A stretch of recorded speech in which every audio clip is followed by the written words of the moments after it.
At eto nga, ililipat na namin yung puntod ni Kuya. Ang tagal din namin pinag-isipan to kasi baka multuhin kami ni Kuya. Sa sobrang bigat sa pakiramdam, hindi na namin maiwasang hindi maging emotional. Siguro kung nandito pa yan, baka kasama ko nagva-vlog. Matagal na din kasing nire-request sa akin ni Mama na sana mas malaki na yung puntod ni Kuya. Kaya sobrang saya ko kasi nakabili tayo ng lupa dito sa sementeryo. Kaya naman, from this to this. At eto nga, nakapang tita outfit tayo ngayon. Nabigla nga ako sa mga halaman ko kasi napaka-healthy nilang lumaki. Alam niyo na kapag alagang from this to this, no? Eto nga pala yung araw na ililipat namin yung puntod ni Kuya. Ako muna nga yung magdadrive ngayon para passenger princess muna si Bunso. Bigla nga bumagsak yung ulan, parang ang sarap merong kakade. Baka naman. Pumunta nga muna kami dito sa office para magbayad. Opo, mababawas na naman yung kwarta natin, no? Sa sobrang gastos natin, parang mabubutas na yung bulsa ko. Pagkatapos talaga nito, doble kayod talaga tayo. At dahil alam ko nga uulan, buti dinala ko tong malaking payo. At sana talaga hindi na ako matulak ng hangin. Pagdating nga namin dito, nahukay na pala yung puntod ni Kuya. Sabi ng mga nagtatrabaho dito, luma na daw yung vault namin. Kaya talagang posibleng masira talaga yan. Hindi nga kami nagkamali, nasira na talaga siya. Grabe, ganito pala yung pakiramdam, parang napakabigat. 11 years na rin kasi nakakalipas simula nung last namin nakita si Kuya. Basta sabi ko sa sarili ko, hindi talaga ako iiyak. Kasi sayang naman yung pagpapaganda ko. Sa totoo lang, matagal na namin pinaplano na ilipat talaga si Kuya.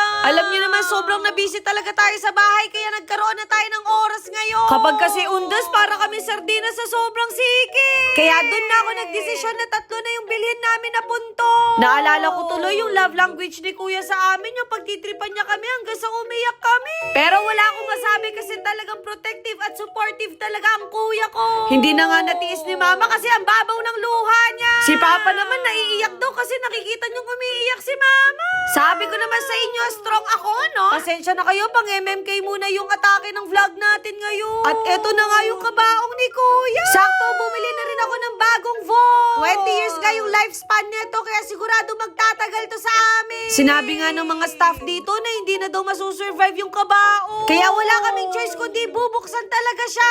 Hindi nga kami prepared na makikita pala namin si Kuya ngayon. Gusto ko mag-focus. Opo, hindi ko na napigilang hindi maiyak. Kung alam niyo lang, sobrang namiss ko na yung Kuya ko. Hoy, itigil ang drama. Kapag pala umabot ng 5 to 10 years, expect mong hindi na talaga siya buo. Siguro magtataka kayo bakit dalawa yung nakasako. Yan kasi talaga ang biological father ni Kuya. Opo, pinagsama na lang namin sila sa iisang vault. Kitang-kita ko kina Kuya, hirap na hirap sila sa pagbubuhat. Tutulungan ko sana sila pero baka ako pa'y buhatin nila. Nag-order na rin pala ako ng pagkain para meron naman silang makain, no? Opo, walking distance lang yung puntod ni Kuya. Kaya sa mga kaibigan at pamilya namin, hindi na kayo mahirapang maghanap. Grabe, ang lalim pala ng hinukayan nila.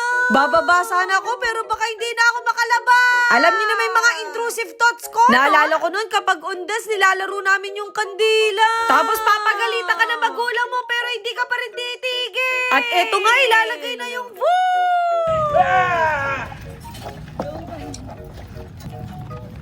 Opo, parang pang 10 tao yung binubuhat nila. At kahit nga umuulan, patuloy pa rin sila sa pagtatrabaho. Sanay na daw kasi sila sa ganyan, no? Kapag yumaman talaga ako, palalagyan ko ng payong yung buong Pilipinas. Kaso naalala ko, wala na pala tayong budget, no? Sobrang bilis nga lang yung paglilipat kay Kuya. At sana talaga happy siya sa bago niyang punto. Basta ang wish ko lang, wag siya magpakita sa akin kasi takot ako sa multo, no? Kaya sa mga kabataan, gusto kong ipaalala sa inyo na kapag may mga problema kayo sa buhay, wag kayong mahiya mag-open. Kasi hindi kayo nag-iisa. Hiram lang din kasi yung buhay na binigay sa atin, kaya wag natin sayangin. Lalo na yung kagandahan ko, ayokong masayang, no? At finally, natapos na din kami. Pinag-iisipan ko tuloy kung papalandscape ko ba yung puntod ni Kuya. Press 1 na lang siguro kung gusto nyo. At least ngayon, hawak ko na ang beat. I mean yung titulo, no? Ayun lang. Bye!